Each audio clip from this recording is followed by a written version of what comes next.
Okay, so I wanted to talk today about the future of memory protection keys. Again, if you weren't in here 3 or 4 minutes ago when I talked, I'm Dave HANSEN, I'm from Intel, and I'm one of the x86 maintainers.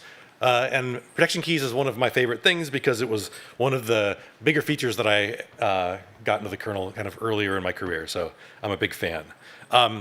Just we'll give everybody the kind of the 10,000 foot view of what memory protection keys is. Basically, we take a key and assign it to some memory mapping, and we do that in the page tables. Basically, you put a couple of bits in the page tables, and that assigns a particular key to it.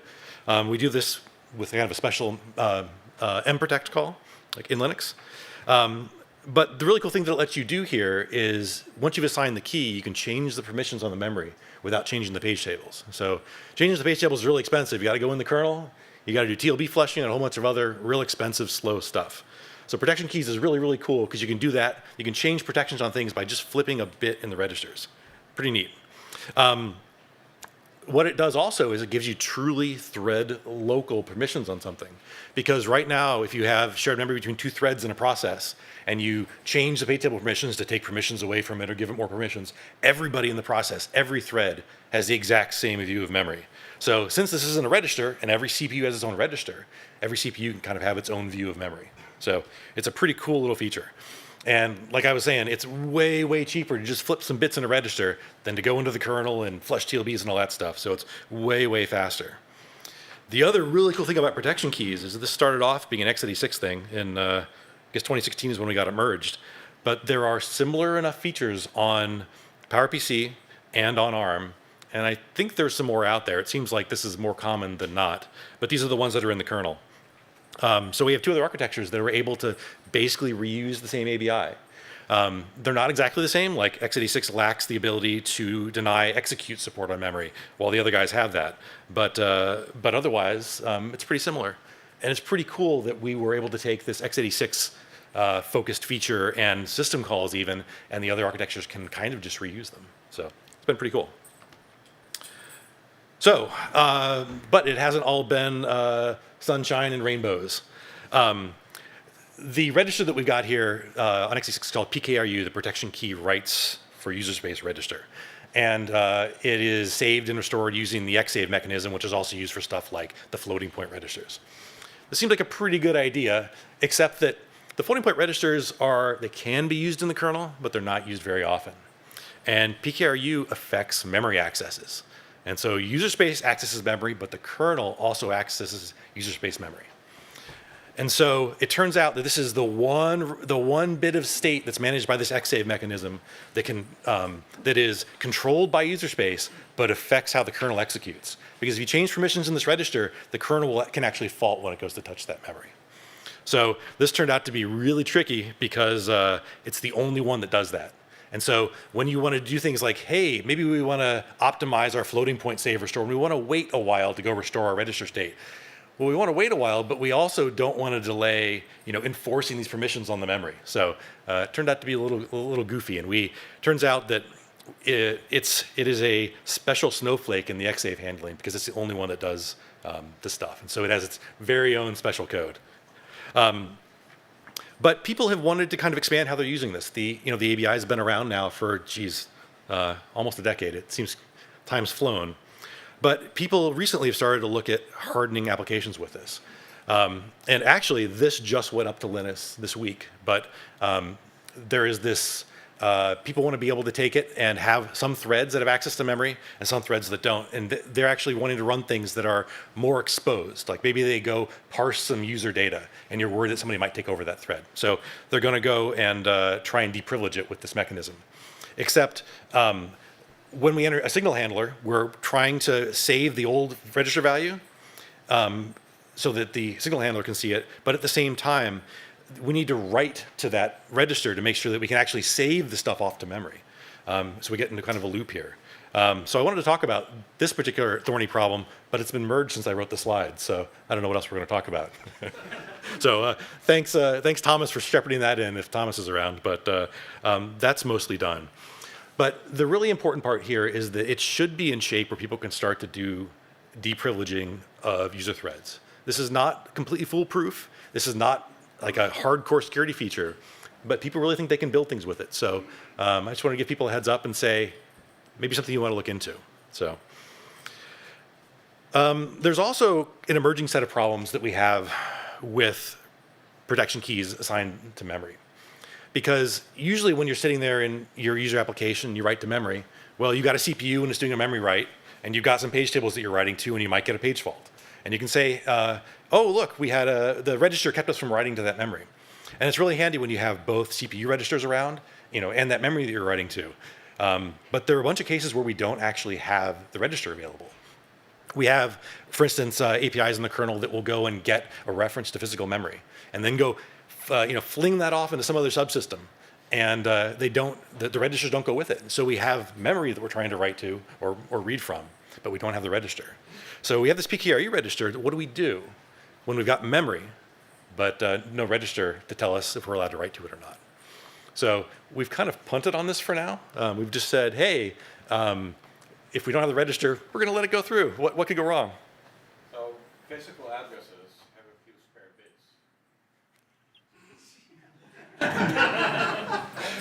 bits. They do have a few spare bits. They're getting awfully overcommitted.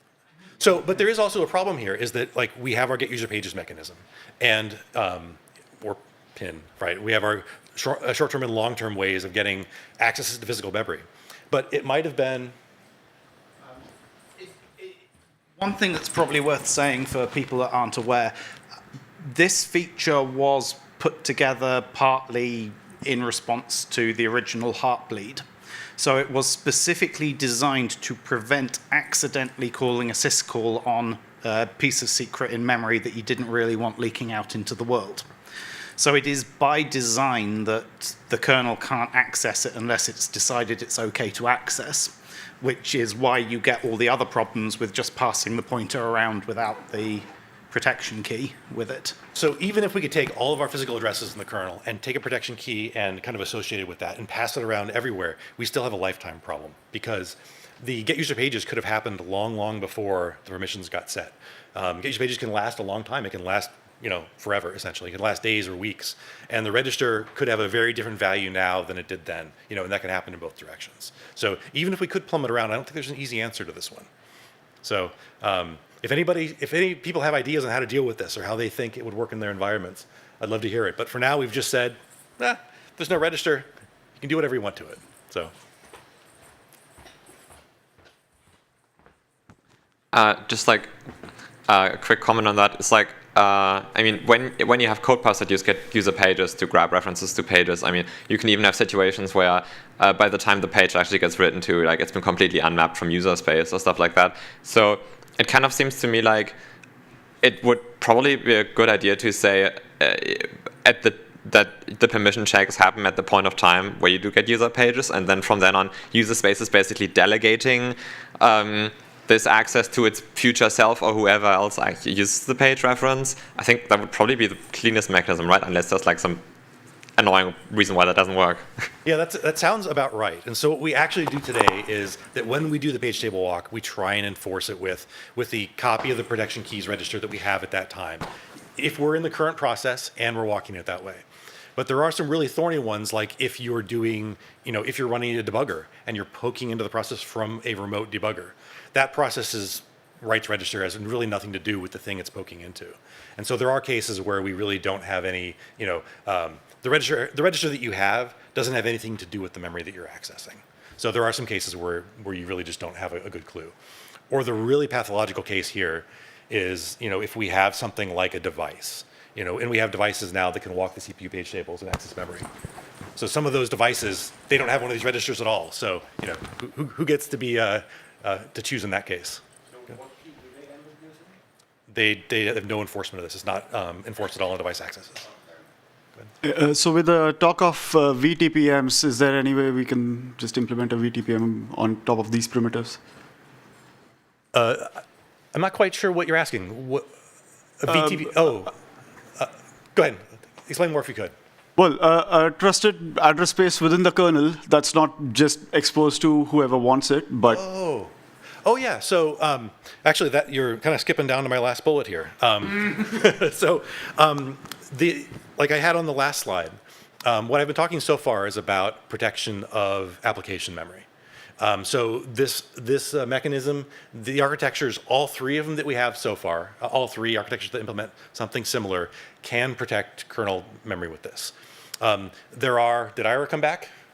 Nope. There are patches. There are patches that do that, that have implementation to protect some stuff in the kernel. It is, again, it's challenging because stuff in the kernel is always annoying, right? But interrupts and trying to maintain this state as you're going around to different contexts gets pretty annoying. And even keeping it up to date and making sure that you're enforcing it when you want to enforce it and not when you don't. For example, does the protection key register, does it go with the CPU that you're running on? Like, is it for the CPU or is it for your task? Well, it kind of needs to be your task because the thing you're accessing can't, like if you get preempted, you wouldn't want the rights to change like in the middle of a preemption point. So it is new state that you have to track and kind of bring around with the process like any other register. But there is an implementation out there. Ira Waney wrote it, and he went looking at trying to protect page tables, I believe was his first try. But yeah, we'd love to see some more kernel work. If somebody picked that back up and tried to get it merged, I'd love to see it done. It's worth saying that the protection for user and protection for kernel are in different processes because that got missed. Yeah, and by the way, there is a different register that the kernel uses that tracks its permissions versus the user space one. They're totally separate. Hey, this is just a small point, Dave, but on your previous slide, you said 4 keys, but isn't it 4-bit keys? It's 4 bits, 16 keys. Correct. Yeah, And actually, I should have said bits of. Okay, okay, Yep. all right. Correct. Yep, my slide is totally wrong. 2 to the 4. Yes. I would add space for it, but yep. Thanks, Gil. But yeah, I'd love to see, there's a bunch of stuff that we can do in the kernel with this. So I'd love to see them pick those patches up and do some stuff with it. There's probably a lot of hardening things that we can do, but too many projects, too little time. So it's worth saying that I have the project I was looking at for protecting the direct map with it. So you can leave the direct map no access unless you're in a copy to from user. I haven't seen how well that nests. That is an exercise for future me, but that was certainly where because it allows you to get a lot of the address space isolation for quite cheap, which is a whole lot easier than rewriting memory handling from scratch. Yeah, and there was some talk in the confidential computing, or actually must have been before that. We were talking about MFD during the KVM sessions earlier, and people talked about taking some of the confidential computing mechanisms and making sure that we remove user VM data from the direct map. And so one thing you could do is instead of making it totally read-only, you could just protect it with one of these protection keys, and then when you need to access it, you can turn them on and off. It might allow for faster transitions and things. Well, maybe not transitions between shared and private, but it would at least allow you to get access to it quickly if you need.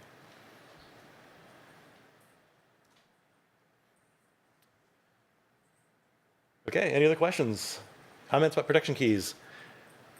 Any questions on how it might be used? You wanna?